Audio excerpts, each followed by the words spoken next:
बच्चों, आज की वीडियो में हम linear equation in one variable यानी एक चर में रैखिक समीकरण के कुछ और कंपटीशन में आपके आने वाले क्वेश्चंस करेंगे। जैसे कि एक पहला क्वेश्चन है, दो समपूरक कोणों का अंतर। तो कोटिपूरक और समपूरक कोण आपने पढ़े होंगे। कोटिपूरक कोण वो होते हैं जिन दो कोणों का योग, कोई से भी दो कोण है जिनका योग मिला के 90 डिग्री हो। जैसे ये कोण और ये कोण आप देख रहे हैं कि ये दोनों का योग कितना है, 90 डिग्री। यहाँ दिख रहा है आपको, ये 90 डिग्री है। तो इन दोनों कोणों का योग जो है कुल मिला के अगर इसको और इसको जोड़ दें तो ये क्या हो जाता है, 90 डिग्री। तो ये कहलाते हैं कोटिपूरक, है ना। और समपूरक कोण यानी सप्लीमेंट्री एंगल्स, और ये वो होते हैं जब अगर दो कोणों का योग 180 डिग्री हो।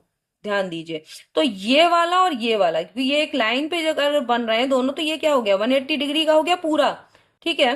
तो जो ये कोण है और इस कोण, इन दोनों का योग कितना होना चाहिए, 180। तो वो होते हैं समपूरक कोण। तो चलिए, तो इसका मतलब है कि दो समपूरक कोणों का अंतर आपका दिया है। मान लेते हैं कि हमारा एक कोण जो है इन दोनों में से एक, ये बनाते हैं, मैंने आपको अभी बता दिया। एक कोण हमने मान लिया x डिग्री और दूसरा है y डिग्री। तो इस हिसाब से अगर ये दोनों समपूरक कोण हैं तो क्या होना चाहिए, x degree plus y degree, ये 180 डिग्री के बराबर होने चाहिए, या x plus Y equal to 180 degree, आप ऐसे भी लिख सकते हैं। और दूसरा होगा आपका ये माइनस, अब क्या आपका अंतर दिया हुआ है ना, तो x डिग्री में से y डिग्री घटाएंगे तो ये कितना है, 40 डिग्री। अब ये आपकी इक्वेशंस बन गई। इसको दो तरीके से आप कर सकते हैं, प्रतिस्थापन और विलोपन। हमने यहाँ विलोपन कर रहे हैं। विलोपन में क्या करते हैं, ये दो इक्वेशन है 1 और ये 2, ये एक प्लस में है y और ये दूसरा माइनस में, इन दोनों को अगर जोड़ेंगे, ऐड करेंगे इन दोनों इक्वेशंस को, तो ये y कट गया। अब बचा 2x डिग्री बराबर, इन दोनों को भी जोड़ेंगे तो कितना हो गया, 220 डिग्री। इसका मतलब x का मान क्या हो गया, 2 से कट करेंगे तो 110 डिग्री हो गया। तो एक आपका 110 का हो गया, तो 180 में से 110 आप जब यहाँ पर देखिए 180 में से अगर 110 घटा देंगे तो दूसरा वाला कितने का होगा, 70 डिग्री का हो जाएगा कि नहीं हो जाएगा। तो वो आप ऐसे ही निकाल लेंगे, क्योंकि वहां पर इतना टाइम नहीं होगा। वैसे अगर आप सॉल्व करके निकालना चाहें तो आप किसी भी समीकरण में, इसमें पहली में या दूसरी में x की वैल्यू रख दे तो y की वैल्यू आ जाएगी। चलिए हम इसे करके भी दिखा देते हैं, मगर आपको पता ही चल गया होगा कि 110 डिग्री में हम 70 और जोड़ते हैं तो 180 डिग्री आता है। तो y की वैल्यू आपकी जो हो गई, आपकी 70 डिग्री हो गई। और अब इसको रख के भी दिखा देती हूं मैं। 100 पहली वाली इक्वेशन में अगर हम रखेंगे 110 डिग्री प्लस y डिग्री बराबर 180 डिग्री, y डिग्री बराबर क्या हो जाएगा, 180 माइनस 110, तो कितना हो गया, 70 डिग्री आ रहा है कि नहीं आ रहा है। तो वो आप तो डायरेक्ट निकाल सकते हैं, इसको इतना करने की जरूरत नहीं है, लेकिन मैंने इसको आपको बता दिया। अगला क्वेश्चन, राम 15 किलोमीटर प्रति घंटा की चाल से एक पुल को 5 मिनट में क्रॉस कर लेता है, पार कर लेता है। तो पुल की लंबाई पूछी है। आपको मैंने पहले भी बताया था, चाल बराबर दूरी बटे समय। ये इंपॉर्टेंट एक फॉर्मूला है, इसको याद रखिएगा, चाल बराबर दूरी बटे समय। तो पुल की लंबाई डिस्टेंस है, यही पुल की लंबाई जो है दूरी ही है। ठीक है, तो दूरी अगर निकालनी है तो क्या हो जाएगा, चाल गुणा समय। ये भाई समय नीचे है ना बटे में, तो क्रॉस मल्टीप्लाई करेंगे तो क्या हो गया, चाल गुणा समय। ये बहुत एक ना एक क्वेश्चन इस पे जरूर आता है, तो इसको बहुत ध्यान में रखिएगा। अब देखिए, दूरी आपको निकालनी है, चाल कितनी है, 15 किलोमीटर। यहां ध्यान दीजिएगा, प्रति घंटा, इसको ध्यान रखिए। समय मिनट में दिया है, तो आप ऐसे ही नहीं कर लेंगे कि अरे ये तो बहुत इजी है और तुरंत आपने इसको 5 लिखा और फटाफट कर दिया। कि आपने क्या निकाल दिया, 5 लिख दिया और 15 को 5 से गुणा किया, 75 किलोमीटर आपने निकाल दी डिस्टेंस। ऐसे नहीं निकलेगा, मिनट है। इस चीज को ध्यान रखिए कि ये चीज घंटे में दी हुई है और यहाँ पे मिनट है। तो आपको 5 को 60 से भाग दीजिए, क्योंकि अगर मिनट में, देखिए मिनट में और उसे घंटे में बदलेंगे तो भाग देंगे, और घंटे में है और उससे मिनट में बदलेंगे तो 60 से गुणा करेंगे। तो इस चीज को ध्यान दीजिएगा। अब ये भी किसमें हो गया, घंटे में। अब ये सही हो गया। तो आपको जो यूनिट दी है उनको भी सेम करना है, मतलब अलग अलग नहीं होनी चाहिए। यहाँ पे घंटे में या मिनट में और आप डायरेक्ट कर दे रहे हैं, कैलकुलेशन गलत हो जाएगी। ठीक है, आपको ये ध्यान में रखना है। तो आपने इसे घंटे में बदल लिया। तो मैंने क्या बताया था कि अगर छोटी यूनिट दी है और उसे बड़ी में बदलना है तो आपको क्या करना है, भाग करना है। और अगर बड़ी यूनिट दी है उसे छोटी में बदलना है तो गुणा करना है। तो यहाँ पे हम भाग कर रहे हैं। अब देखिए, अब सही है। अब इसे कर सकते हैं, 15 चौक 60 हो गया, गुणा हो गई। अब आपका आ गया 5/4 किलोमीटर।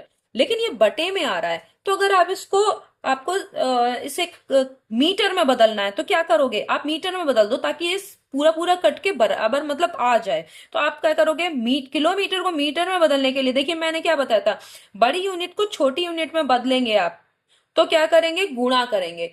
तो 1 किलोमीटर में 1000 मीटर होते हैं, तो 1000 से इसको मल्टीप्लाई कर दीजिए। अब ये मीटर बदल गया और पूरा पूरा कट भी जाएगा। 4 से 1000 को करेंगे तो 250। ठीक है, आपको ये तो आप पता ही होना चाहिए, तुरंत काट दें। ये तो देखिए 4 दूनी 8, फिर आया हो गया 20, 4 पंजे 20 और एक जीरो, हो रहा है कि नहीं हो रहा है। अब 250 को 5 से करेंगे तो 25 पंजे 125, 1250 मीटर ये डिस्टेंस है, ये यानी पुल की लंबाई है। ये डिस्टेंस यानी दूरी, पुल की लंबाई कितनी है, ये आपकी पुल की लंबाई आ गई। ठीक है, तो आपको यहां पर बहुत इजी था ये, लेकिन आप यहां पे गलती मत कीजिएगा, 5 मिनट को पहले आपको घंटे में बदलना पड़ेगा, या फिर इस घंटे को मिनट में बदलिए, कोई चीज तो एक करनी ही पड़ेगी। ठीक है, अगला, 48 किलोमीटर प्रति घंटा की चाल से एक रेलगाड़ी किसी निश्चित दूरी को 50 मिनट में तय कर लेती है। अब ये दूरी ध्यान दीजिए भाई, आपको चाल मिल गई। चाल कितनी है, यानी आपका स्पीड एस, आप ऐसे भी लिख सकते हैं, चाल को एस लिख दीजिए। तो ये शॉर्ट में आपका हो गया 48 किलोमीटर प्रति घंटा। इसको ध्यान रखना है कि ये किस में दिया हुआ है, किसी निश्चित दूरी को, यानी डिस्टेंस जो है आपकी वो निश्चित है, फिक्स है। को डी मान लेते हैं हम अपना डिस्टेंस, और 50 मिनट में, यानी टाइम आपका दिया, देखिए इसमें भी मिनट में दिया हुआ है टाइम, 50 मिनट हो गया। अब यही दूरी यानी डिस्टेंस सेम है, पहले जितनी दूरी थी उतना ही। जैसे अगर एक रेलगाड़ी है, इसको इस जगह को आपको, ये आपकी डिस्टेंस है, एक रेलगाड़ी है, इसको 48 किलोमीटर प्रति घंटा की जब 4 से चलती है तो 50 मिनट में क्रॉस करती है। अब उतनी ही को ही अगर उसे 40 मिनट में दूरी को तय करना है तो उसको स्पीड बढ़ानी पड़ेगी। भाई 50 मिनट में तय कर रही है, अगर उसी दूरी को 40 मिनट में करना है तो स्पीड उसकी ज्यादा होगी। ठीक है, रेलगाड़ी की चाल कितनी उसे बढ़ानी पड़ेगी, रेलगाड़ी की अब चाल कितनी होगी। तो आपका आप यहां पर क्या किया था आपने, डिस्टेंस बराबर स्पीड गुणा जो है आपका मल्टीप्लाई में, मल्टीप्लीकेशन में क्या आएगा, टाइम, दूरी बराबर चाल गुणा समय। तो दूरी आपकी दोनों सेम है। तो पहले वाले में जब उसने 50 मिनट में तय की और उसकी स्पीड थी 48 किलोमीटर प्रति घंटा, तब उसकी डी बराबर क्या हो गया, एस मल्टीप्लाइड बाई टी। अब ये ऐसे फॉर्मूला शॉर्ट में लिख सकते हैं, इतने लिखने से इसको इस तरह से भी लिख सकते हैं। तो एस का मान क्या है, 48 किलोमीटर प्रति घंटा। तो इस 50 मिनट को भी आप 60 से भाग देंगे, तब आपका ये डिस्टेंस किस में आएगी, किलोमीटर में। ठीक है, ये हो गई पहले के लिए। दूसरे के लिए भी डिस्टेंस सेम है तो डी वही रहेगा। अब स्पीड हमें निकालनी है, रेलगाड़ी की चाल, लेकिन हमें टाइम पता है 40 मिनट। तो आप 40/60 करके इसको घंटे में बदल लेंगे और हम लिख देंगे कि माना एक्स, उसकी एक्स किलोमीटर प्रति घंटा चाल है। अब ये वाला डी, देखिए डिस्टेंस तो चूंकि आपकी सेम थी, तो आपका जो ये निकला डी की वैल्यू और ये निकला, इनको इक्वल कर दीजिए। करेंगे इक्वल तो ये हो जाएगा 48 × 50/60। हमने कहीं भी कुछ भी इसे टच नहीं किया, केवल ऐसा इसलिए किया क्योंकि जब हम इसे बराबर करेंगे तो देखिए ये वाला 60 ये कट रहा है ना, तो यहाँ पे कैलकुलेशन हमारी आसान हो जाएगी, बार बार हमें ये सब करना नहीं पड़ेगा। यहाँ भी 0 से 0 कट गया। अब ये 4 से, देखिए ऐसा सामने आमने है तो आप इस तरह से काट सकते हैं, लेकिन अंश में ऐसे काटेंगे और हर में, वैसे एक ही तरफ होता है तो अंश से हर में काट सकते हैं, ऊपर ऊपर नहीं काट सकते। लेकिन जब इक्वल का साइन ऐसा इसलिए होता है क्योंकि जब आप इसे इस तरफ ले जाएंगे या इस तरफ तो क्या हो जाता है, बराबर के बाएं या दाएं आप ले जाते हैं तो साइन चेंज होते हैं, तो जो गुणा में है वो भाग में हो जाता है और भाग में जो है वो गुणा में हो जाता है, इस वजह से ऐसा होता है। और यहाँ 4 से काटेंगे तो 4 एकम 4, 4 दूनी 8 हो गया। तो 12 पंजे कितना हो गया, 60। तो x की वैल्यू कितनी आ गई, 60, और ये क्या आ गई, किलोमीटर प्रति घंटा। ठीक है, तो रेलगाड़ी की चाल अगर उसे 40 मिनट में उस जगह को जो आपका है निश्चित दूरी है उसको अगर क्रॉस करना है तो उसको स्पीड कितनी करनी पड़ेगी, 60 किलोमीटर प्रति आवर, यानी घंटा इतना 60 किलोमीटर प्रति घंटा उसे करना होगा अपनी स्पीड को। तो इस तरीके से ये वाला क्वेश्चन हो गया, आपको समझ में आ गया होगा कि कैसे करना है। बहुत ज्यादा मुश्किल नहीं है, लेकिन इनको समझना होगा आपको। अब देखिए वर्ग, ये है एक वर्गाकार मैदान। तो वर्ग आप जानते होंगे कि वर्ग जिसकी की लंबाई और चौड़ाई यानी प्रत्येक भुजा, वर्ग की भुजा वो इक्वल होती है, और इसका एरिया भी आप जानते होंगे ए स्क्वायर। अगर वर्ग की एक भुजा या साइड ए है तो इसका एरिया क्या हो जाएगा, वैसे आप जानते हैं एक आयत अगर हो तो उसका ये लंबाई ये चौड़ाई, तो उसका जो एरिया होता है ए इंटू बी, और उसी से ही अगर एक आयत वर्ग का रूप ले ले तो क्या हो जाएगा, दोनों भुजाएं बराबर हो जाएंगी, तो लंबाई गुणा चौड़ाई करेंगे तो एक ए इक्वल टू यानी एरिया क्या हो जाएगा, ए स्क्वायर। ठीक है, अब इस तरह से कर दिया आपने। ये आपको दिया हुआ है एरिया 441 मीटर स्क्वायर, वर्ग मीटर का मतलब मीटर स्क्वायर, मीटर गुणा मीटर, क्योंकि ये अगर ए मीटर मान ले, ये ए मीटर मान ले, तो ये हो जाएगा ए स्क्वायर मीटर स्क्वायर, हो जाएगा कि नहीं हो जाएगा। तो इस तरीके से आपका ये होगा। तो मैदान की परिमाप, तो पहले तो आप परिमाप का मतलब क्या होता है, चारों भुजाओं का ये की लंबाई का योग। अब ये कर दिया आपने, ये हो गया कि नहीं, तो ये हो गया 4a एक वर्ग के लिए, क्योंकि देखिए इस तरीके से अगर है ये ए ये ए ये, तो इनको अगर जोड़ेंगे तो क्या हो जाएगा, 4a हो जाएगा। ठीक है, तो इस तरीके से आपको निकालना है। अब आपको समझ में आ गया होगा ए इक्वल टू कितना दिया है, 441 मीटर स्क्वायर। तो आपको भुजा निकालनी है, और ए ये इसका मतलब क्या है, ये ए स्क्वायर की वैल्यू है। तो ए निकालेंगे तो दोनों तरफ का क्या करेंगे, वर्गमूल करेंगे, तो यहाँ ए स्क्वायर का ए रह जाएगा और इसका वर्गमूल कर दो 441 मीटर स्क्वायर का, तो ये हो जाएगा 21 मीटर, क्योंकि 21 का वर्ग होता है 441। अगर आपको नहीं पता तो आप वर्गमूल निकालिए, वर्गमूल आपको निकालना भाग विधि से आता होगा। 441 का कैसे निकालेंगे, आप पीछे से जोड़े बनाते हैं, आपको पता होगा। दो, देखिए 2 को 2 बार ले जाएंगे, 3 को 3 बार, यानी वर्ग में ले जाते हैं, 2 का 2 बार ही जाएगा। तो यहां कितना हो गया, 4।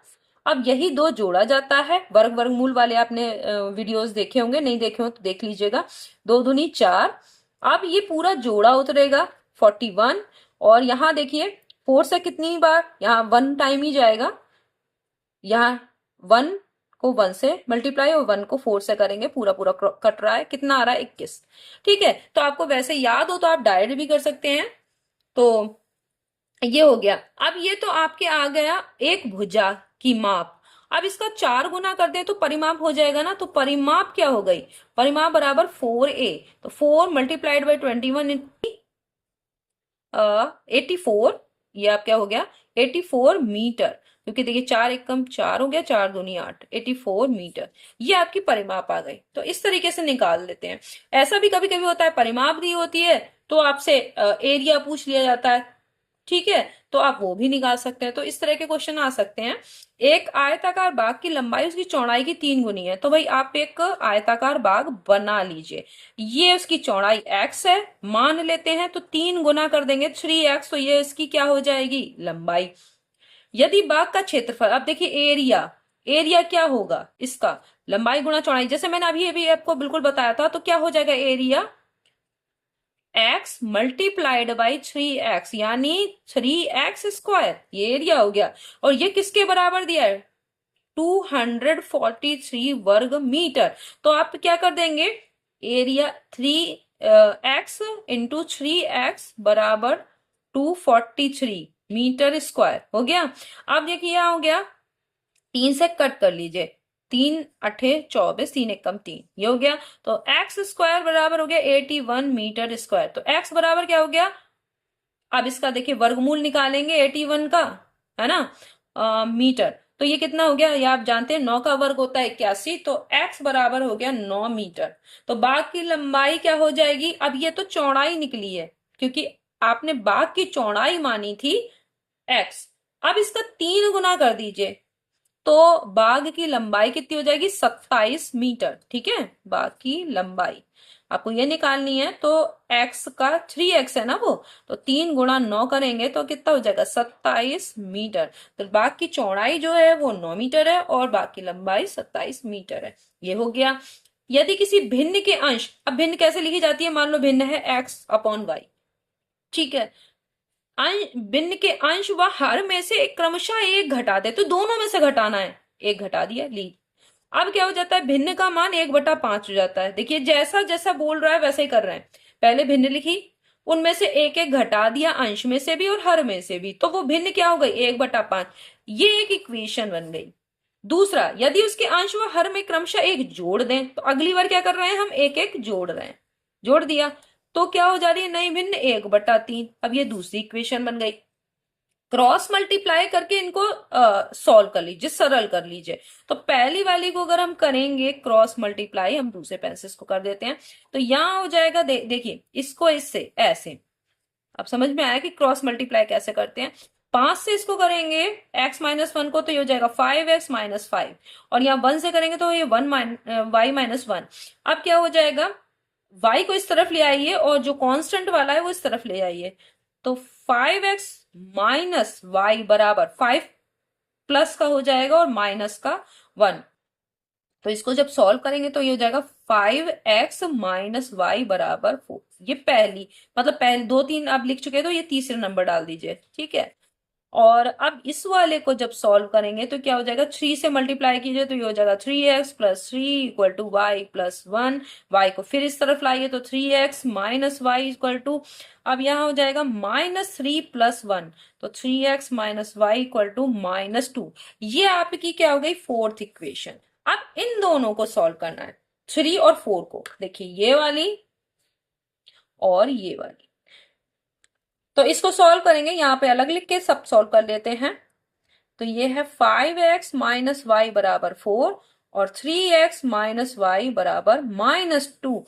देखिए दोनों माइनस में आप इनको समीकरण में पहली में से दूसरी घटाएंगे तो साइन चेंज होंगे। यहाँ माइनस हो जाएगा, जहां प्लस का था नीचे वाले में देखिए, यहाँ माइनस है तो क्या हो जाएगा प्लस, यहाँ माइनस है तो फिर प्लस। अब ये चिन्ह चलेंगे, ये वाले नहीं चलेंगे। ठीक है, तो ये एक प्लस का एक माइनस का y कैंसिल, 5x में से 3x गए तो 2x बचे, यहां हो गया 6, 4 और 2 जुड़ जाएंगे। ठीक है, 6 हो गया। तो x बराबर क्या आ गया, 3। अब x की वैल्यू किसी में भी रख दीजिए, किसी समीकरण में रखिए तो आपको y की वैल्यू आ जाएगी। तो मान लीजिए हम इसमें रखते हैं, 3 में रख देते हैं। ठीक है, तो अगर 3 में रखिए तो यहां पर क्या हो जाएगा, 5 गुणा 3 माइनस y बराबर 4। तो 15 माइनस y बराबर 4, तो 15 -4 बराबर y। तो इसमें से घटाएंगे तो कितना हो गया, देखिए 11 हो गया कि नहीं हो गया। तो y बराबर क्या हो गया, 11। 15 में से 4 गए। तो अब भिन्न आपकी क्या है, भिन्न आपने मानी थी x/y फ्रैक्शन। तो अब ये क्या हो गया, x की वैल्यू आपने कितनी निकाली, 3, और y की 11। तो ये हो गई 3/11। ठीक है, तो आपको इस तरीके से ये भिन्न आपने निकाली, बहुत इजी है। आपको इसमें यहाँ पे प्रतिस्थापन और विलोपन विधि का ज्ञान होना चाहिए। प्रतिस्थापन और विलोपन विधि पे मैंने वीडियो बनाए हैं, आप उसको भी देख सकते हैं। अब आपके जो जितने भी linear equation in one variable ये चैप्टर था, इसमें जितने भी कॉम्पिटेटिव एग्जाम में क्वेश्चंस आ सकते थे मैंने सारे बता दिए हैं। और नेक्स्ट वीडियो में हम एक नया चैप्टर लेके आएंगे। तब तक के लिए धन्यवाद।